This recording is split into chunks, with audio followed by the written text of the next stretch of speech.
Bon matin à tous. Je m'appelle Stanley Volant. Je suis Inuit Pessamit, chirurgien et aussi professeur à l'Université de Montréal, coordonnateur du programme autochtone. Je vous présente mon fiston, Xavier Volant. Deuxième année depuis cette semaine.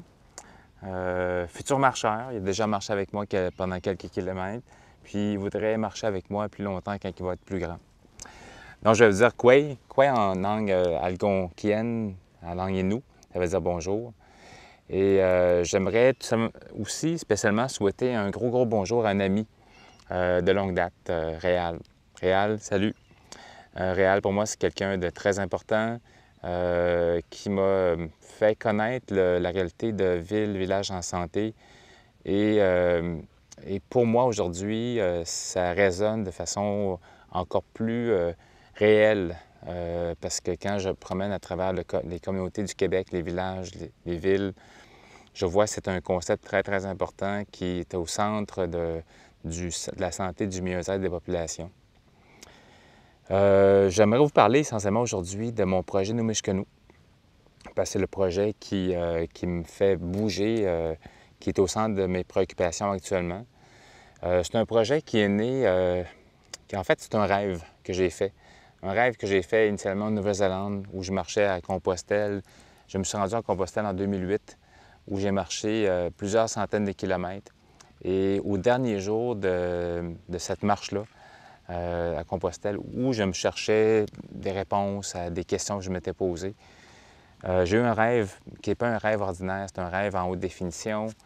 C'était très clair, comme j'avais regardé la télévision, où je marchais avec mon sac à dos, avec un bâton. J'avais pas de bâton à l'époque, mais je me voyais marcher avec un bâton et mon sac à dos. Et je rencontrais les jeunes autochtones pour leur dire l'importance d'avoir un rêve, d'y croire, de le poursuivre et de réussir son rêve ou nous amener sur d'autres rêves et réussir nos vies. La deuxième partie de ce rêve-là, je rencontrais des aînés qui m'apprenaient plus sur ma culture, sur mon histoire, sur mon identité, sur ma langue que j'avais perdue un peu à travers le processus de l'éducation, à travers les années d'études à l'université ou au collège.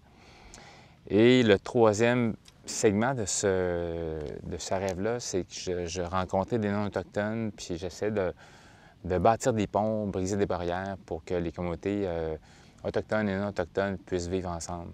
Et au matin, quand je me suis levé, le rêve était aussi présent, aussi vivide dans mon esprit.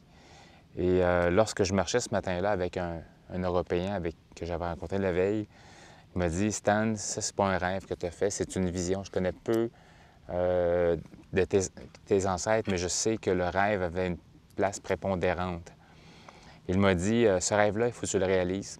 Il faut que tu le marches, ce chemin-là. Et le chemin te donnera les réponses. » C'était très ésotérique pour moi à l'époque, en 2008. Je suis quelqu'un de très cartésien, chirurgien de formation, donc vraiment très cartésien. Mais ce rêve-là m'a hanté pendant plusieurs mois.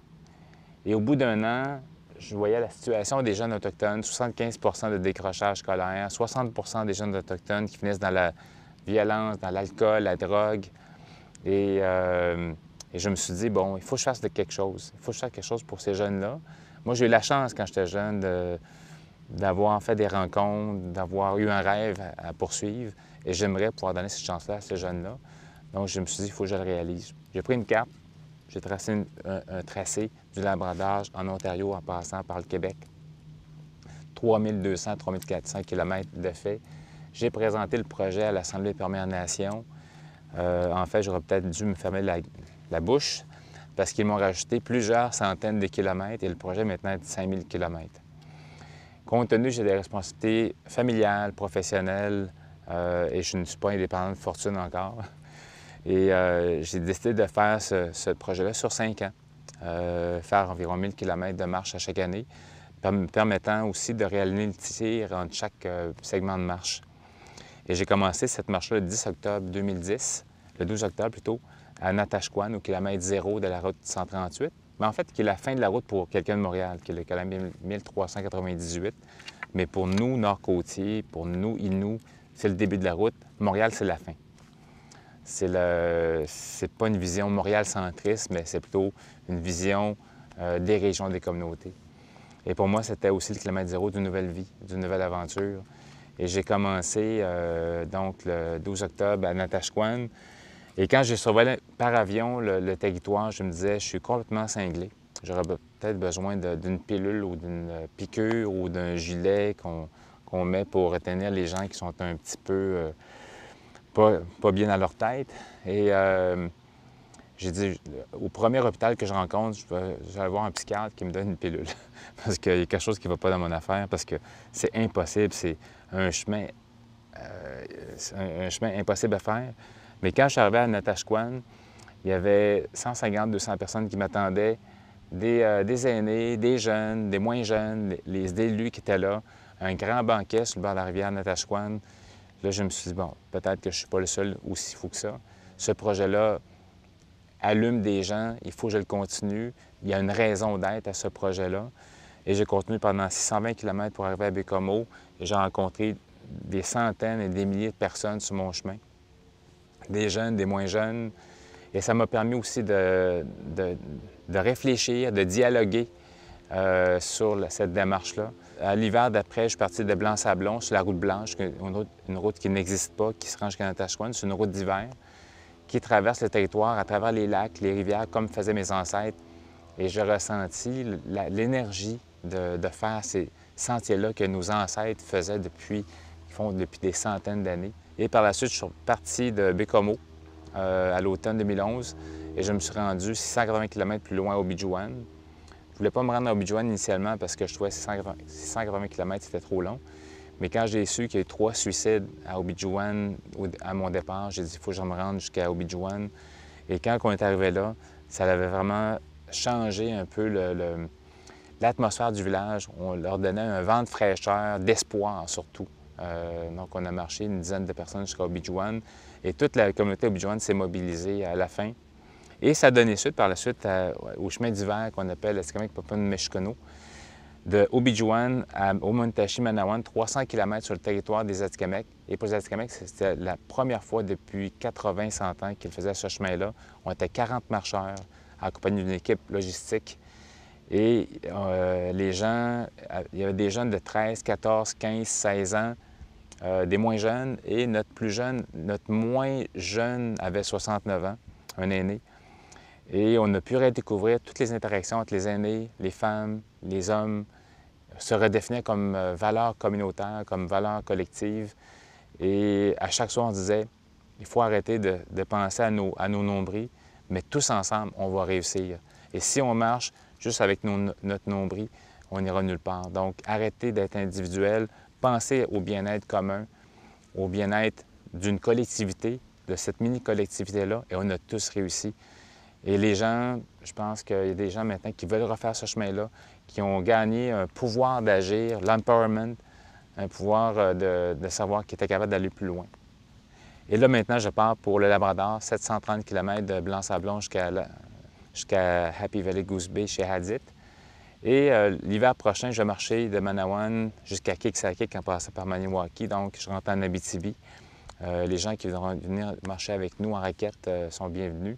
Et l'automne prochain, je vais partir de Kiksakik en passant par Lac-Simon, Val-d'Or, Amos, Picogan, Rouyn-Noranda, Témiscamingue, Winaway. Je vous inviterai en grand nombre à venir marcher avec nous pour célébrer cette victoire-là de l'être humain sur soi-même, en fait. Et par la suite, je vais continuer à marcher en terre crie, en terre inuit et finir sur Montréal en 2015. Et comme guise de conclusion, je vous dirais, pour moi, c'était très révélateur. Pour moi, c'est une thérapie quand je marche. Et pour plusieurs personnes, ça les a redéfinis. Ça leur a donné ce pouvoir d'agir-là. Et aussi, on découvre que les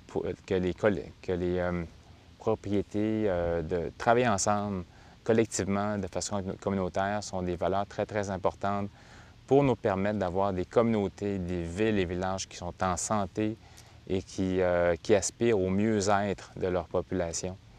Et je vous invite très, très nombreux l'automne prochain, l'hiver, de venir marcher avec nous dans les 2-3 prochaines années, lorsque vous entendrez parler de nous. Et vous pouvez nous suivre sur Facebook ou encore sur le web sur www.innomescono.com ou simplement de googler mon nom, Stanley Volant, vous allez trouver ce site-là. Et vous pouvez me suivre aussi directement avec un GPS, donc savoir exactement la position où je suis au moment présent.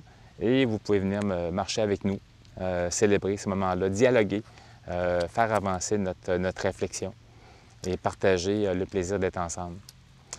Je vous remercie beaucoup et j'espère qu'on aura la chance de pouvoir se rencontrer, dialoguer et marcher ensemble dans le futur. Merci. Ça n'achète maintenant.